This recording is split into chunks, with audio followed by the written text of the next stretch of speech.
Hey, welcome back. Today we are continuing our research, and as we're researching, we're reading more and more complex texts or sources, and a lot of those texts, the author kind of automatically assumes that you're an expert or uses words that we might be unfamiliar with or phrases that we're unfamiliar with that we kind of need to know the definition of or understand what they're talking about in order to really access the central idea of that text, to really know what the author's trying to teach you. So today's lesson or strategy might seem a little bit like common sense, but it's an important reminder, especially as we're reading a lot of different sources. The teaching point today, or the lesson or strategy, is that when you come across something in a text that you don't know or don't understand, look it up. Turn to easier texts, do quick research searches or quick searches to make kind of this mental understanding. Go back and reread to build your comprehension about what the author is teaching you. Okay? We're going to practice this today with our favorite article, The Battle Over GMOs.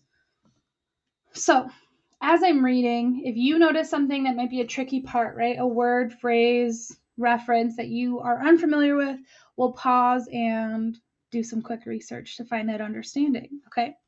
So again, the strongest nonfiction readers are willing to go outside of the text to make sense of tricky parts, okay? So we're going to read on a bit in The Battle Over GMOs. Be on the lookout for places where they expect you to be an expert reader, okay? We're going to start right here.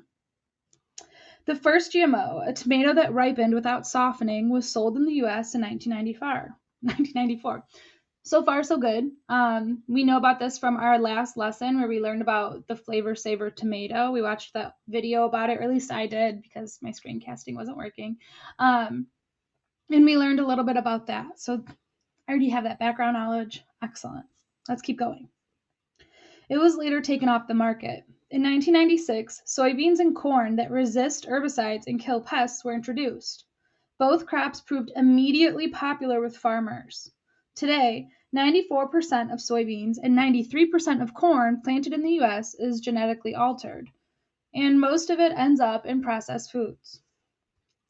So just reading that section right there, I feel like the author is expecting an expert reader. She just mentioned herbicides, and I'm not really sure what they are exactly. Like, I can't put it in my own words. So I need to find a text that explains what herbicides are. And I want to search for super easy definitions or articles about herbicides.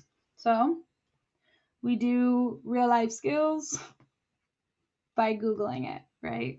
And I think you should put what are herbicides for kids. Always put for kids after your search so that you kind of get a really easy definition. I like the kids.net.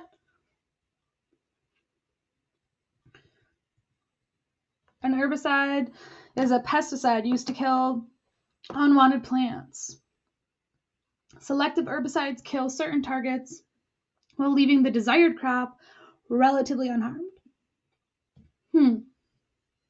So I kind of understand what's going on is that they kill unwanted plants, and it sounds like some herbicides kill selective ones, so only certain types, which is probably good for farmers, right? I have to go back now that I have this kind of understanding and reread to make sure, do I really understand it? Does it make sense? So here's the confusing part, right?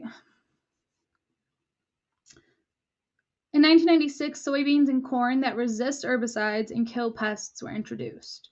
So I guess it's saying that soybeans and corn that can't be killed by herbicides were created, which would be important because farmers could use that to kill weeds, but it wouldn't harm their crops. So that would be really helpful as a farmer, right? So again, reiterating our steps that we just took. When you're reading and you come across a tricky part, something you don't know or you're not really certain about it, do a quick search. Go back and reread to make sense of it, okay? You are going to practice that today. So in our session 12, here's the assignment, and there's a few parts to this, so that's why I want to spend the majority of this video kind of going over. So here's the example that I just talked through, but now you can see what I expected in sense of words, right? Here's the source that we use, the battle over GMOs. When I just read that one part, I didn't know what herbicides were, so I put what are herbicides. This is what I learned. You can copy and paste it. That's okay. But this section is going to be your own explanation, right? Okay, I can copy and paste a definition, but if I don't understand that, it won't do anything for me. It's important to go back and reread to get this understanding or clear up any confusion that you had, right? So after I looked up what herbicides were and I went back and reread that part of the article, I kind of made sense of it here, saying soybeans and corn that are resistant to herbicides were introduced in 1996, and it's important for farmers because herbicides can be used to kill weeds, but not their crops. Great. And then as we go down, I want you to practice from the battle over GMOs. So you're just going to read a section, and I put it right there. This one. You're going to read that and do the same exact practice that we just did. Read this one section. What was a tricky part that you kind of found confusing or you didn't know enough about? Look it up. What do you learn from it? And then how does it fit? How does it make sense to you now? Okay. That's a practice. And then scroll down. It's your turn. I want you to read 2 sources from your text set or from sources that you're finding and take notes. And if you come across, or I should say when you come across, do the exact same practice. You should find about 4 tricky parts, words, phrases, context that you're not sure about, something that's referenced that's kind of assuming you're an expert. Look it up, apply it to what you already know, or how does it make sense to you now?